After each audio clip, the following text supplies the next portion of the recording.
Rádio Rio de Janeiro, a emissora da Fraternidade, passa a apresentar Luz na Penumbra, programa que leva ao seu coração a mensagem da doutrina espírita.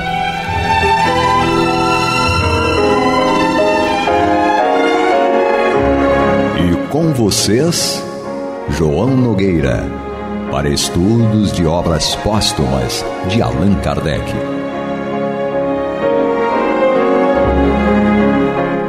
Bem, meus queridos amigos e irmãos, aqui estamos nós mais uma vez com muita alegria para mais um programa Luz na Penumbra do estudo de obras póstumas. Estamos aqui com o nosso amigo Leopoldo Pio. Tudo bem, Léo? Tudo bem, graças a Deus. Que bom, graças a Deus. Então vamos, sem delongas, à continuação do nosso estudo, que é do livro Obras Póstumas, como disse. Estamos no capítulo das manifestações dos espíritos, no parágrafo 6º, dos médiuns, e vamos começar o programa de hoje a partir do item 40, que diz o seguinte, Allan Kardec: entre as diferentes espécies de médiuns, distinguem-se principalmente os de efeitos físicos, os sensitivos ou impressivos, os audientes, falantes, videntes, inspirados, sonambúlicos, curadores, escreventes ou psicógrafos. Aqui, unicamente trataremos das espécies essenciais. Bom, esse é um comentário de Kardec, apenas abrindo para os diferentes tipos de mediunidade. E uma coisa muito interessante que você percebe, que Kardec ele foi um pesquisador que partiu primeiro de um total desconhecimento da espiritualidade. Ele, como membro da Academia de Ciência de Paris, ele não admitia essa questão de mundo sobrenatural. Depois que virou Kardec, ele também não admitia mais o sobrenatural, porque entendeu que era tudo natural. Mas antes não tinha essa condição de realmente perceber que existia alguma coisa além da vida física, como nós a conhecemos.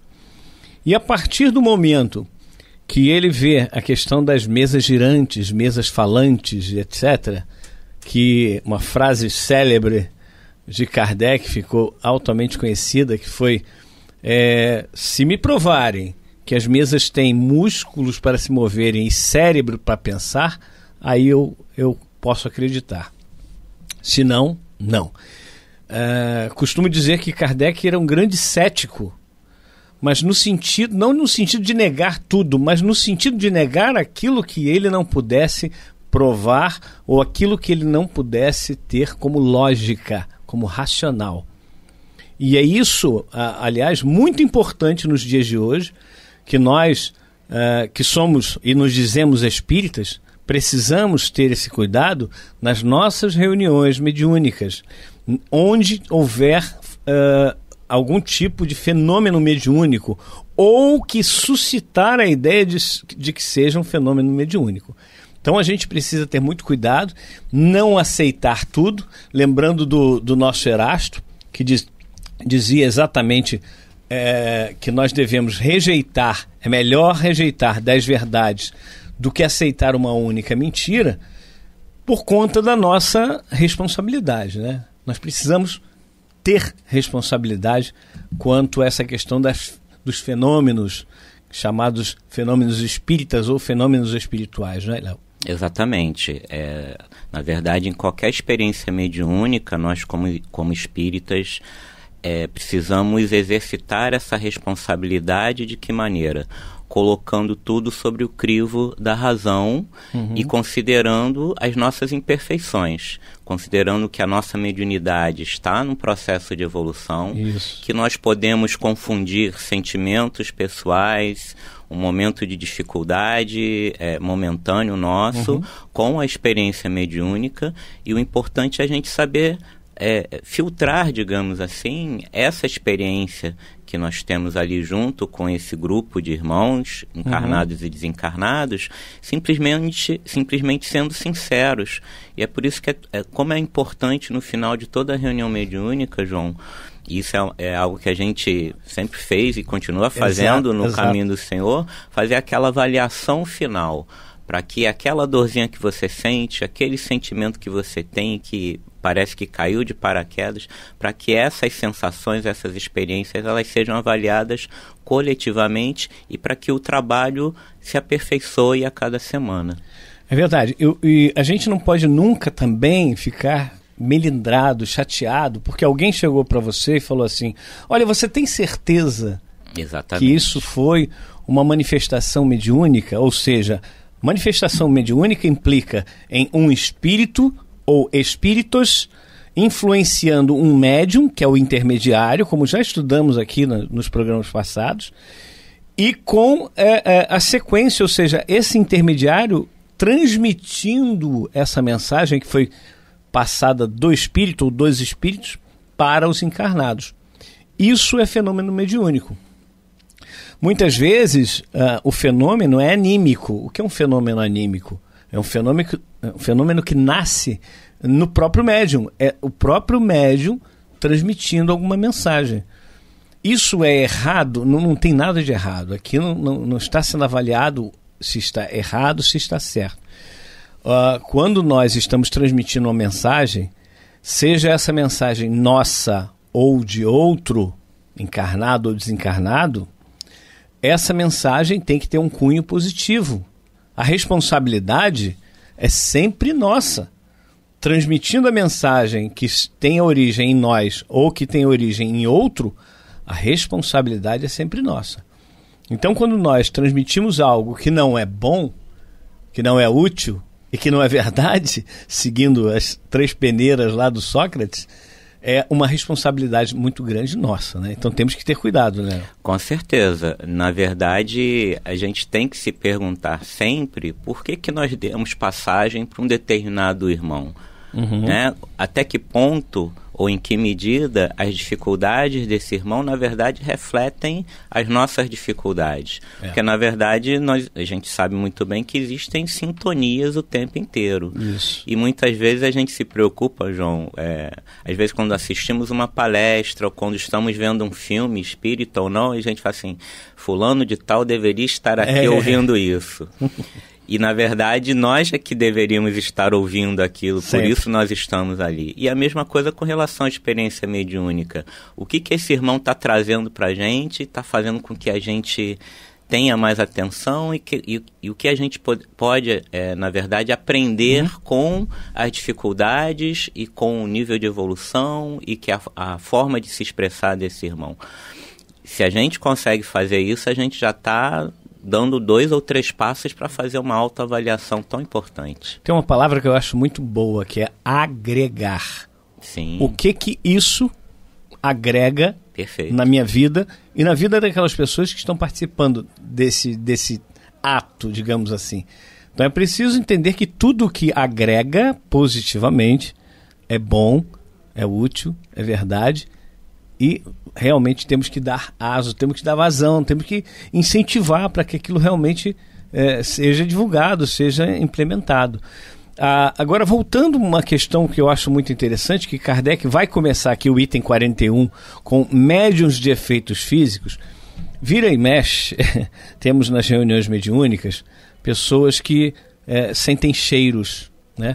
E eu senti um cheiro de rosas, eu senti um cheiro assim, assado, às vezes cheiros ruins, né? Repugnantes, etc. e tal.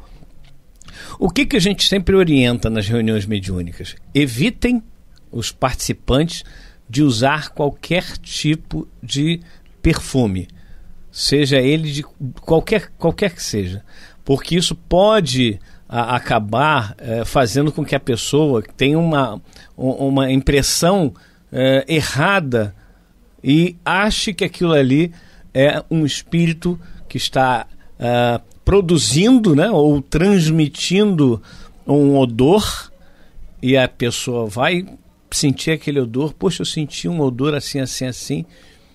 e acaba não sendo nada de mediúnico, é uma outra pessoa que estava com perfume ali, enfim. Verdade. Né?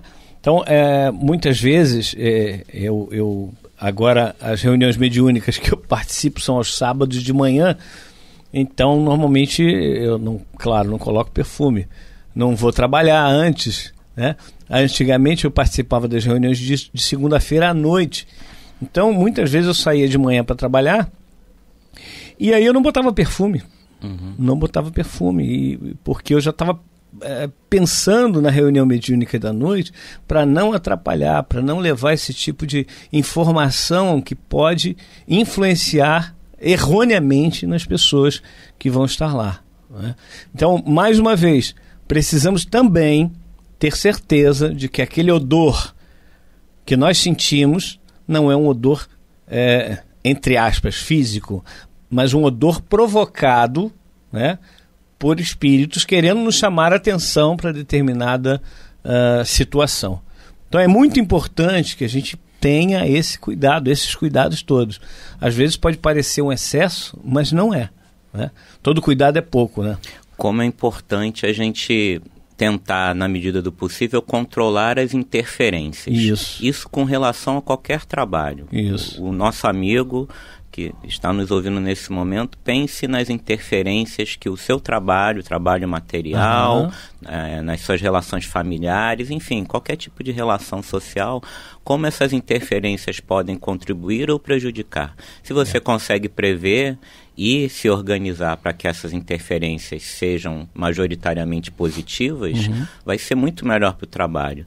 Mas, pegando esse exemplo do João, se a questão de um perfume mais forte, né, que exala demais, se você, de repente, está com uma roupa ou com um adorno pessoal que no momento que você está doutrinando, para usar o termo mais comum, embora a gente volta e meia fala que não concorda com esse termo, está ali fazendo a ajuda espiritual para o irmão. E aí esse colar bate no ombro do médium que está dando passagem. Enfim, essas pequenas interferências que você pode evitar. Exato. Basta que você se organize, se discipline no dia do seu trabalho, para que dali a algumas horas você possa realmente estar concentrado apenas em ajudar. Totalmente integrado naquele trabalho, é isso aí. Exato.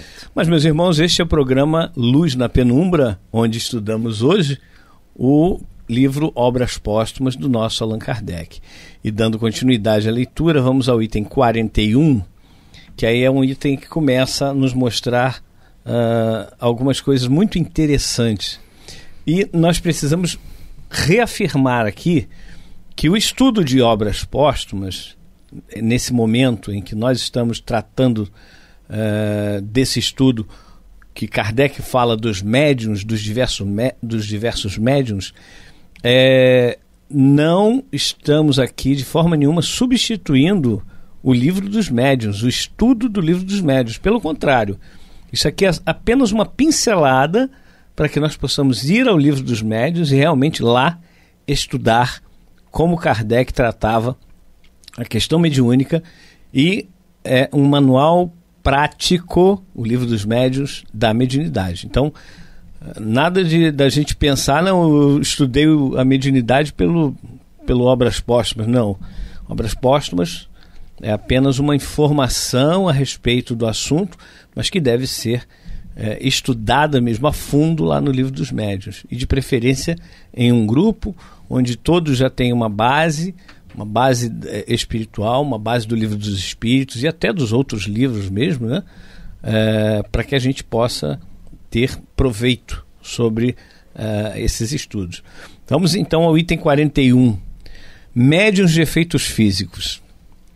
São os mais aptos, especialmente à produção de fenômenos materiais, como o movimento de corpos inertes, os ruídos, a deslocação, o levantamento e a translação de objetos, etc.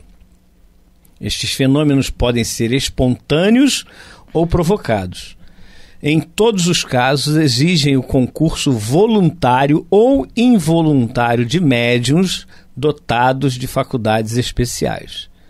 Em geral, têm por agentes espíritos de ordem inferior, uma vez que os espíritos elevados só se preocupam com comunicações inteligentes e instrutivas. Veja, médiuns de efeitos físicos, ele diz aqui, são os mais aptos. Veja que ele não está dizendo que são os únicos, ele diz, são os mais aptos à produção de fenômenos materiais. E aí ele cita alguns exemplos aqui. Movimento de corpos inertes. Era o que acontecia com as mesas girantes, falantes. Sim. Né? Ruídos. Deslocação de objetos. Quer dizer, o objeto é deslocado de um local para um outro. Levantamento e translação de objetos. Quer dizer, o objeto sai, por exemplo, do estúdio onde estamos, ou da sua sala, e vai aparecer no seu quarto, vai aparecer na cozinha, vai aparecer no corredor, etc. e tal. Esses fenômenos, como diz Kardec, eles podem ser espontâneos ou provocados, porém, eles dependem da mediunidade, dependem de um médium, ou seja, de um ser que está ali com essa capacidade, com essa aptidão, como lembrou Kardec no início, de provocar esses fenômenos. Ou seja, nós já sabemos, através de outros estudiosos, como William Crookes, por exemplo, que são necessários fluidos corporais para a confecção, para a execução, melhor dizendo, desses fenômenos. E o fluido que nós conhecemos hoje, que é utilizado pela espiritualidade para a execução dos fenômenos, é o ectoplasma. Ou seja, o médium de efeitos físicos seria esse ser com uma produção maior de ectoplasma do que outros, porque todos nós produzimos o chamado ectoplasma, só que alguns produzem em maior quantidade ou não. E pode ser voluntário ou involuntário. Né? Verdade. Como é importante a gente ter a noção de que cada médium, cada ser humano vai ter uma função e vai ter certas habilidades ou predisposições dentro dessa relação entre espírito e matéria. E claro que a espiritualidade, isso conforme evidentemente o estudo, o empenho, o engajamento desses colegas espíritas, desses médiuns, a espiritualidade vai saber organizar e atribuir atribuições, digamos assim, a cada um desses médiuns. Assim como um bom gerente sabe as competências, né, as habilidades dos seus funcionários, digamos assim, e sabe fazer ali a gestão e organizar a relação entre esses funcionários. A gente pode fazer essa relação porque, na verdade, o que a gente vive aqui na matéria é um pálido reflexo daquilo que existe no mundo espiritual. Com certeza. E aí me faz lembrar essa tua colocação, Leopoldo, que muitas vezes as pessoas dizem assim, eu sou médium vidente, mas eu gostaria de desenvolver a mediunidade, sei lá, escrevente, né? Psicografia. E aí, para de se aplicar na educação mediúnica da vidência, tenta ir totalmente voltado para a psicografia e acaba não fazendo nenhum nem outro. É muito importante que nós, médiums, nós possamos observar aquilo que está como natural, aquela faculdade que eu tenho como natural, para que eu possa me colocar à disposição da espiritualidade para realizar o trabalho, né?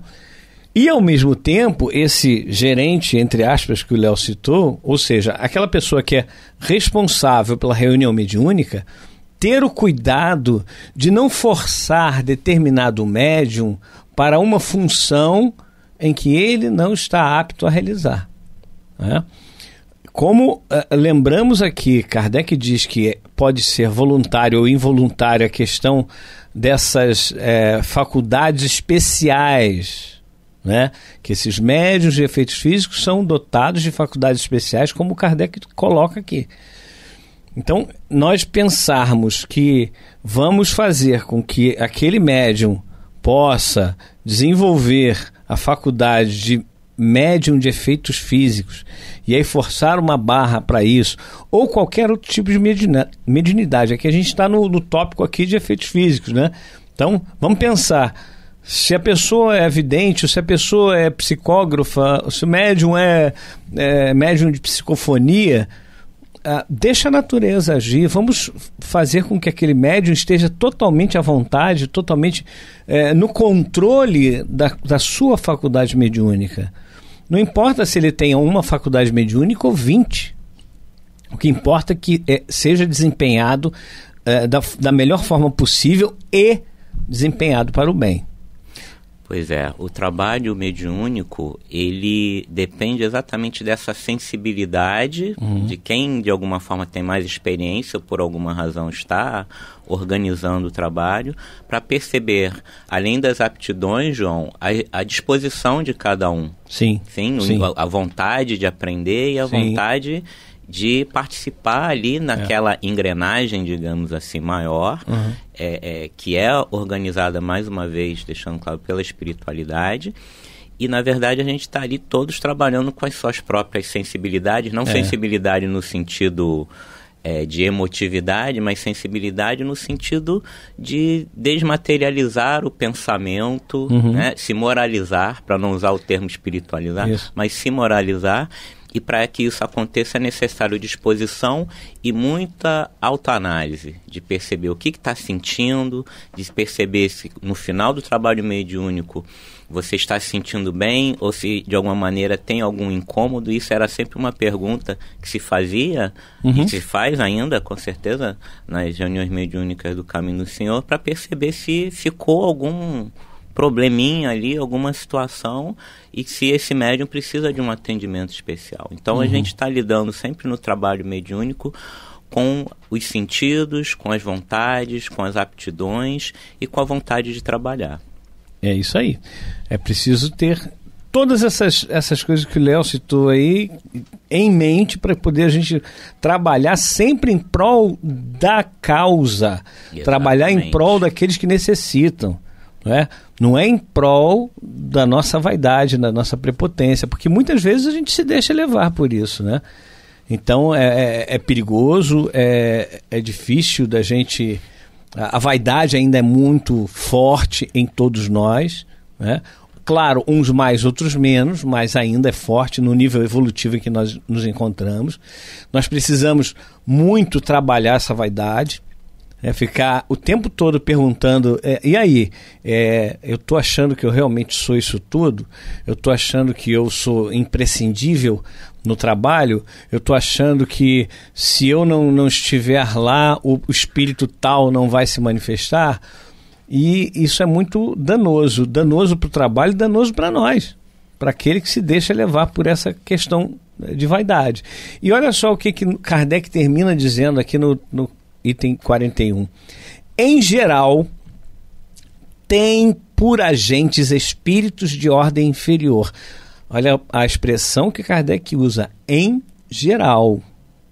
Em geral não significa 100%, mas significa que uma grande maioria dos fenômenos de efeitos físicos, nas manifestações de efeitos físicos, são provocados por espíritos de ordem inferior. E ele complementa, uma vez que os espíritos elevados só se preocupam com comunicações inteligentes e instrutivas. E eu queria mais uma vez chamar a atenção daquela passagem em que Kardec está escrevendo, provavelmente ali deduz-se que seja o Evangelho segundo o Espiritismo, e ele começa a ouvir pancadas na parede. Ele para olhar para o que está escrevendo, vai olhar o que é, não vê nada, fisicamente falando, volta, continua escrevendo e as pancadas recomeçam. Sempre quando ele volta para continuar escrevendo, as pancadas recomeçam. E aí ele para, no dia seguinte ele tem a revelação de que era o Espírito da Verdade que estava provocando aquelas pancadas. E aí as pessoas falam, mas o Espírito da Verdade não é Jesus? Sim, é Jesus. Dito e comprovado pela própria doutrina espírita. Há muito mais coisas entre o céu e a terra do que sonha a nossa vã filosofia. Mas nosso tempo se esgotou. No próximo programa vamos dar continuidade a este estudo. Até lá. Até lá.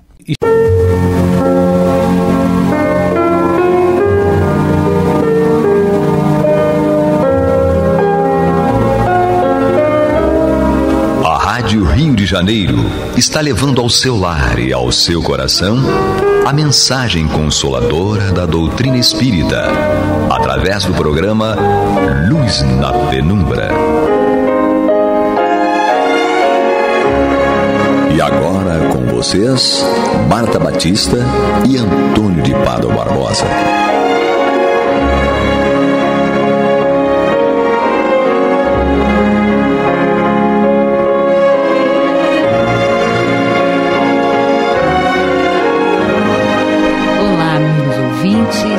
Nós estamos chegando aos seus lares através do programa Luz na Penumbra e, como todas as semanas, vamos dar prosseguimento ao estudo do Evangelho segundo o Espiritismo, que está no seu capítulo 16, Não se pode servir a Deus e a Mamon. Para realizar a tarefa de hoje, como todas as semanas, nós temos o nosso querido Antônio de Pádua, que nos solicitou que nós mesmas pudéssemos dar continuidade ao tema iniciado e que, lógico, ele também vai falar, né, vai trazer para nós reflexões enriquecedoras. Então, vamos dar um olá para o Antônio e vamos dar início ao tema que nós dois iremos desenvolver. Olá, Antônio. Sim, olá, Marta. Tudo bem. É porque, como você deu início ao estudo no programa passado, eu acho melhor você dar continuidade para manter o mesmo raciocínio. Se eu tiver alguma coisa que eu achar que você contribui. Intervir, eu intervenho. Lógico, sem problema. Tá ótimo, contribui com a gente. Então, vamos lá. Nós paramos, né, no primeiro parágrafo, ou melhor, no segundo, e agora vamos para o terceiro parágrafo da desigualdade das riquezas. Esse é o tema que nós vamos prosseguir desenvolvendo. Então, Kardec nos fala, admitindo-se esse raciocínio, quer dizer, ele estava desenvolvendo um raciocínio explicando que se nós fôssemos dividir igualmente a riqueza no mundo, o que aconteceria? Não seria suficiente para ninguém sobreviver, né? Porque a divisão ia ser uma quantia tão pequena que não daria para ninguém conseguir sobreviver. Mas aí ele tentou fazer alguns raciocínios para atender às dúvidas e à satisfação, né, de que muitos têm em relação a essa ideia de que devemos fazer uma divisão igualitária. Claro que a ideia dessas pessoas é uma ideia humana, né? É uma ideia de divisão no sentido de ter uma sociedade justa. Então, mais do que justo você pensar sobre isso, refletir, respeitar, né, essa reflexão. E Kardec, então, né, como um homem não só inteligente, mas altamente educado, ele fez essa reflexão. Então, no parágrafo anterior, ele nos diz o seguinte: supondo a divisão possível e durável, tendo cada um apenas o necessário para viver, o resultado seria o aniquilamento de todos os grandes trabalhos que contribuem para o progresso e o bem-estar da humanidade. Que supondo-se que ela desse a cada um o necessário, porque ele já tinha feito a proposta, avisou que não daria o suficiente. Mas ele diz, vamos supor, né, que ela desse a cada um o necessário. Não haveria mais o estímulo que leva o homem às grandes descobertas e aos empreendimentos úteis. Então, o que ele diz? Não dá para dividir igualmente, tá? Porque não seria suficiente. Aquilo que fosse dividido não seria uma quantia suficiente para cada um sobreviver. Aí ele propôs, mas raciocinando, né, na possibilidade de fazer isso, ele diz, primeiro, se fizesse essa divisão, independente de dar ou não dar, né, para a sobrevivência de cada um, iria destruir, iria aniquilar todos os grandes trabalhos que levam ao progresso. Então, é algo que a gente precisa. Ah, mas por quê? Por que não pode ser tudo justo, perfeito, igual para todos? Porque esse ainda é um mundo de provas e expiações. Se ele fosse um mundo mais avançado, talvez acredito que, né, pudesse até ser feita essa divisão. Mas também, por outro lado, a gente raciocina e entende que, num mundo mais avançado, as pessoas já não vão ter tanta necessidade de coisas materiais, sobretudo o dinheiro, né? Então, fica algo bem explicado, né? Kardec vai explicando de uma forma até fechar aquele círculo de dúvidas. É muito interessante. Então, depois que ele diz que se fosse possível dividir, seria o aniquilamento de todos os incentivos, né, que contribuem para o progresso e o bem-estar da humanidade, ele ainda aventa uma outra hipótese. Ele diz, supondo-se que ela desse, que fosse, né, pertinente aquela divisão para cada um, não haveria mais o estímulo que leva o homem às grandes descobertas e aos grandes empreendimentos. Ora, numa etapa, né, num estágio de 1 a 5, como é o estágio de evolução dos mundos, e nós, sabendo que nós estamos apenas no segundo, o número 2, nossa, nós não podemos prescindir de jeito nenhum de estímulos que nos levem a grandes descobertas e a empreendimentos úteis, né? O planeta carece disso. Carece, né? Todos nós sabemos disso. A cada dia a gente diz, puxa vida, né? Tão bom o dia que existir isso assim, que começar, e a gente começa a pensar em coisas que nós estamos necessitando e que ainda não existem, mas que nós já sentimos a necessidade. Então, a gente vê que é um mundo que ainda carece de muita coisa. E a nossa inteligência, então, que está bem desenvolvida, é para ficar a serviço dessas grandes descobertas e empreendimentos úteis para o nosso bem-estar, o bem-estar da humanidade. Então, por isso, não pode haver esse tipo de divisão igualitária nesse sentido, de dividir o dinheiro, né? Quantas pessoas, tantos trilhões, divide por o quantum, né, que existe, é um quantum fixo de dinheiro no planeta dividido pelo número da humanidade. Então, visto isso, ele segue dizendo, admitindo-se esse raciocínio, pergunta-se por que Deus a concede a pessoas incapazes de fazê-la frutificar para o bem de todos. Essa, ainda, é uma prova da sabedoria e da bondade divinas. Quer dizer, então, aquilo que nós elucubramos, achando que não é possível, né, esse raciocínio não é um raciocínio que caminhe para a justiça, para a equidade, aí Kardec diz, essa ainda é mais uma prova da sabedoria e da bondade divinas. Ele vai nos explicar. Dando ao homem o livre-arbítrio, quis Deus que ele chegasse por sua própria experiência a diferenciar o bem do mal, e que a prática do bem fosse o resultado dos seus esforços e da sua própria vontade. Quer dizer, então, olha que interessante, né? Isso seria importante, né? É importante, né, que haja toda essa diversidade e alguma dificuldade através da qual Deus distribui oportunidades a uns, né, numa determinada existência e a outros em outras existências. Isso nos mostra que Deus concede, né, o livre-arbítrio ao homem, e ele quis dessa maneira, então, que nós chegássemos pela nossa própria experiência a diferenciar o bem do mal. Por quê? Porque pelos erros e pelos acertos também, mas sobretudo pelos erros, é que nós vamos descobrir a diferença entre bem e mal. E é assim que Deus, então, nos dá essa oportunidade. E de vida em vida, de existência em existência, nós vamos nos aperfeiçoando, nós vamos aprendendo cada vez mais, até que vai chegar numa determinada existência, que nós teremos, mais uma vez, a oportunidade de termos, né, a riqueza, e saberemos utilizá-la, se não de forma perfeita, mas já com bastante sabedoria.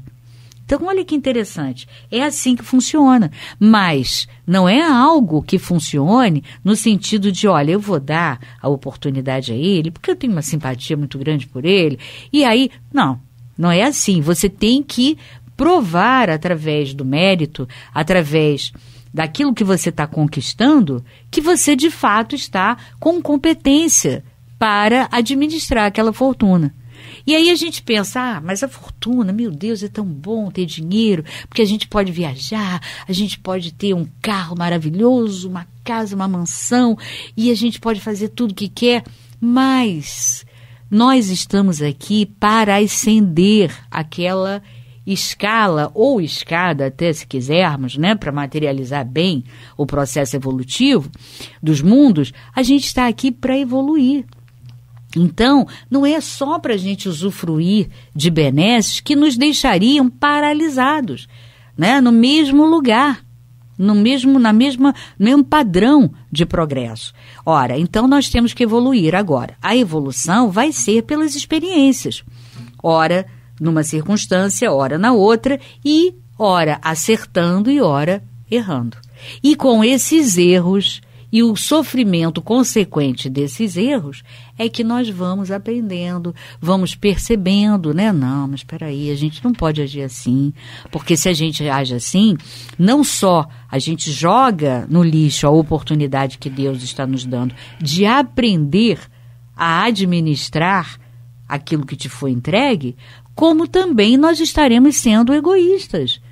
Então você usufrui, né? Curte uma vida de alegrias, de prazeres, de paixões, e aquele dinheiro era para, sobretudo, não era para você usufruir e viver a vida dessa maneira, e sim para que você tornasse a vida de muitos que estão na prova da pobreza uma vida menos difícil. Então, a tarefa do rico é uma tarefa importantíssima. Não é a que ele normalmente pensa, com essa perspectiva material, com esta visão material. É justamente para que ele utilize aquela riqueza para gerir, para administrar melhor e dar mais oportunidade a muitos. Então, é isso que nós temos que pensar. E se a gente não consegue essa informação, como a doutrina espírita nos oferece, e a gente tem a oportunidade de pensar todos os dias sobre isso, para que quando você tenha uma possível oportunidade, você possa saber administrar bem, você vai ter essa experiência, essa conquista de aprendizado pelo sofrimento, pelos erros que você vier a cometer, né? Prejudicar a muitos, chegar no mundo espiritual e constatar que você teve tanto na mão para fazer por tantas pessoas e não fez, viveu egoisticamente, né? E, logicamente, quando a gente não faz o bem, nós já sabemos que fazemos o mal. Porque muitas pessoas dizem assim, não, mas olha, eu posso até não ter sido um exemplo na administração, mas eu nunca quis o mal de ninguém. E eu nunca prejudiquei ninguém. Mas só que quando você não faz o bem, você está fazendo mal.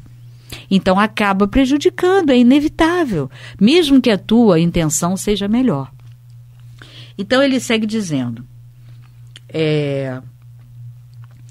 dando ao homem o livre-arbítrio, quis Deus que ele chegasse por sua própria experiência a diferenciar o bem do mal e que a prática do bem fosse o resultado dos seus esforços e da sua própria vontade. Quer dizer, a vontade na direção de bem realizar, né? Fazer o bem na prática do bem e, logicamente, os teus esforços. Porque, lógico, é um aprendizado, né? Toda experiência é um aprendizado. E como aprendizado, você tem que tentar se esforçar para realizar da melhor maneira possível. Ninguém sabe tudo, né? Porque além da faculdade, além das graduações, das pós-graduações que a gente possa vir a fazer para ser um bom gestor, na realidade, além dessas graduações e pós-graduações, nós precisamos da experiência. E essa experiência é que vai nos conferir, né? A gente perceber que aquela teoria está de acordo, batendo com o resultado da prática. Então, ali é que você vai aprender e vai descobrir se você está no caminho realmente correto, se você está sabendo aplicar os teus conhecimentos em prol da humanidade ou não. Porque esse é o objetivo da riqueza, assim como de qualquer coisa na face da Terra. É usá-la para a prática da caridade, para que a vida do próximo seja um pouco melhor, ou pelo menos menos difícil. Então ele segue, né?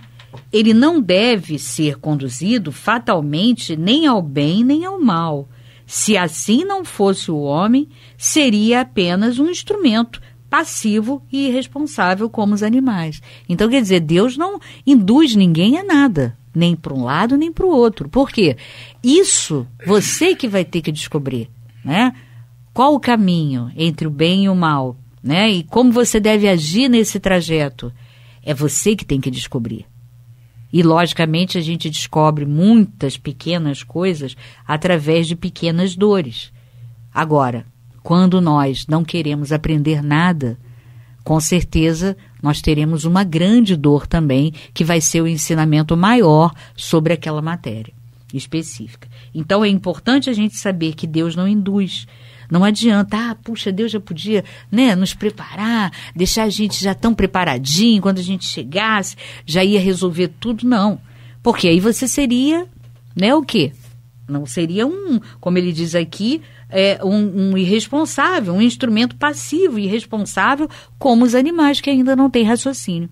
Se nós temos raciocínio, nós temos que aprender a diferenciar o bem do mal e seguir o caminho, né, com o nosso aprendizado de experiências e realizações.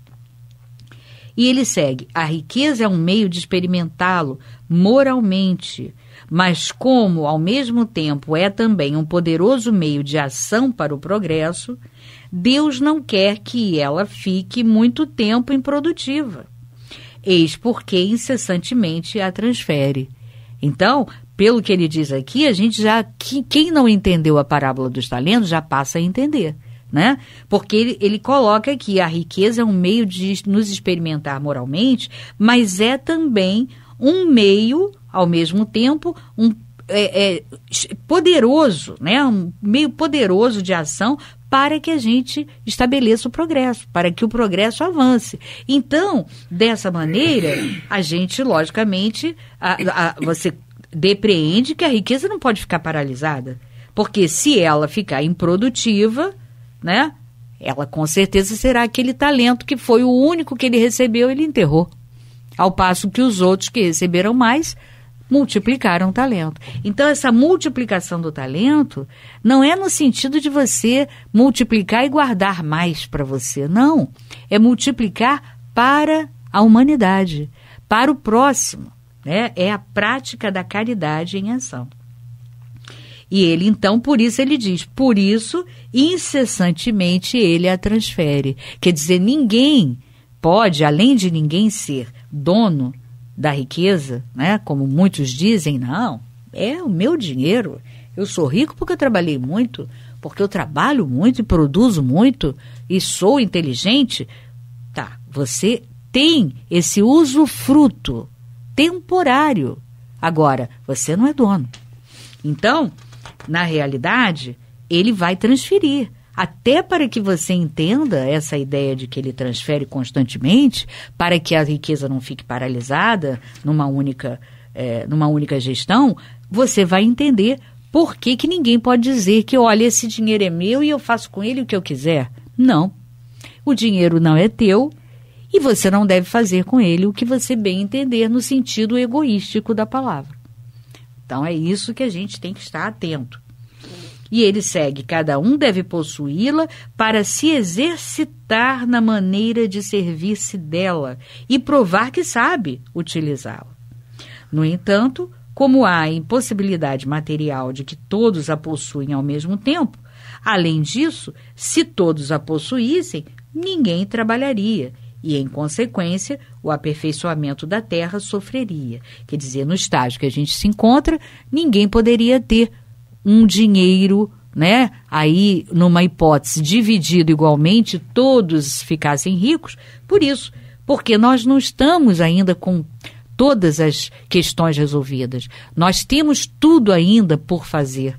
Se temos tudo por fazer, evidente que nós não podemos deitar em berço esplêndido, né? Temos que trabalhar, temos que desenvolver a inteligência através das gestões, das múltiplas gestões, e lógico, como nossa tendência moral ainda é né, de cruzar muitos braços, evidente que Deus vai transferindo a riqueza justamente por isso, né, para que não paralise não só o teu progresso individual, como o progresso da humanidade. E ele diz: assim sendo, aquele que hoje não a tem, já a teve, ou a terá em uma outra existência.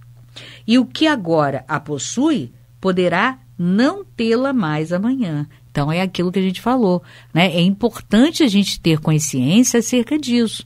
Primeiro, a gente entender que os bens materiais não são nossos. Mesmo que você tenha trabalhado a vida inteira muito para usufruir, que você usou toda a sua inteligência no sentido de obtê-la, mas não é sua, porque só é nosso aquilo que a gente pode levar para o mundo espiritual. E a riqueza ninguém leva. Então, de onde se conclui que você é apenas um usufrutuário, temporário, né, daquela riqueza, para ser aferido como você vai geri-la. Né? Se vai geri-la com generosidade, com produtividade, né?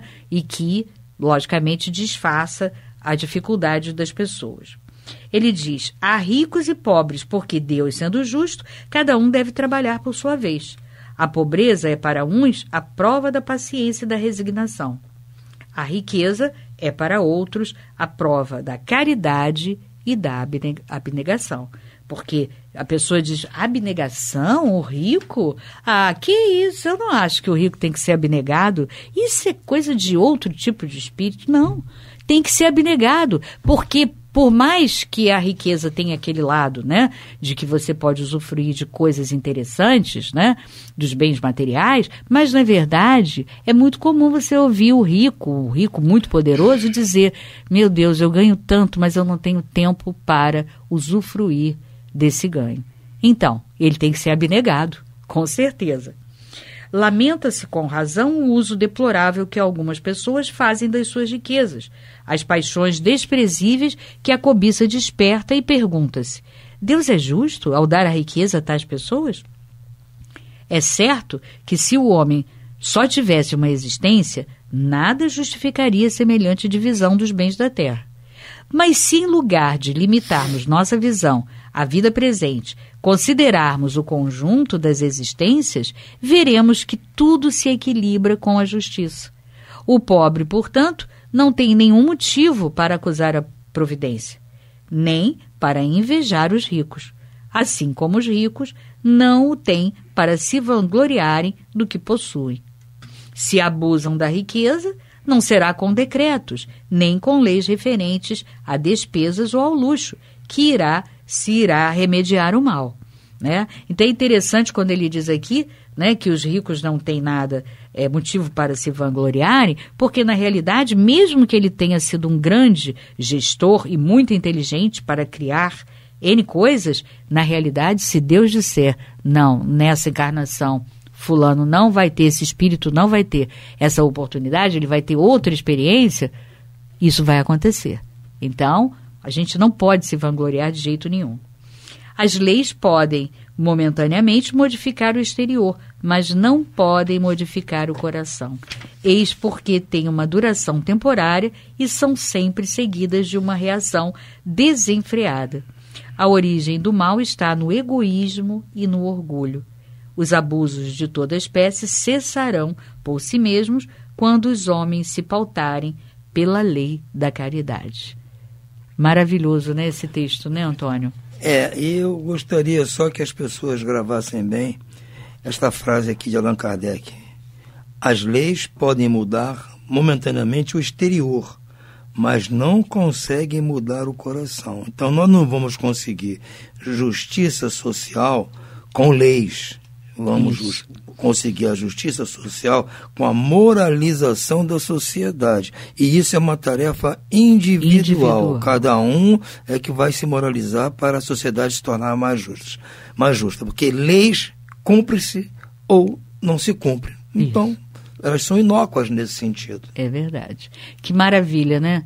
Temos aí, então, um tratado, né, de como nós devemos entender e nos pautar na prova da riqueza, né? No caso aqui, porque ele trata especificamente da desigualdade das riquezas, né? Nos mostrando a justiça divina atuando, né? Agindo sobre toda a humanidade. Então, companheiros, vamos ficando por aqui, né? Não é isso, Antônio? Exatamente, Marta. Então. Vamos terminando por aqui um bom fim de programa para todos aí. Pra todos. Vamos nos encontrar no próximo programa. Isso mesmo. Muita paz a todos.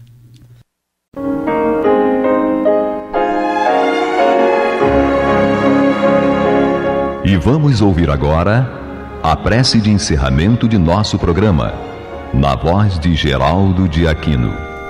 Jesus, dá-nos coragem para a luta, piedade para os insultos e misericórdia para as injustiças e ingratidões. Limpa nossa alma de inveja e ambições mesquinhas, de ódio e de vingança o nosso caminho. E que dentro em pouco, ao recolher-nos de novo ao calor do nosso leito, para que o sono nos dê a paz e o esquecimento das tristezas humanas, possamos sentir, Senhor, no mais íntimo de nosso ser, a doçura indefinível do Teu amor e a grandeza incomparável da Tua divina presença. Que assim seja.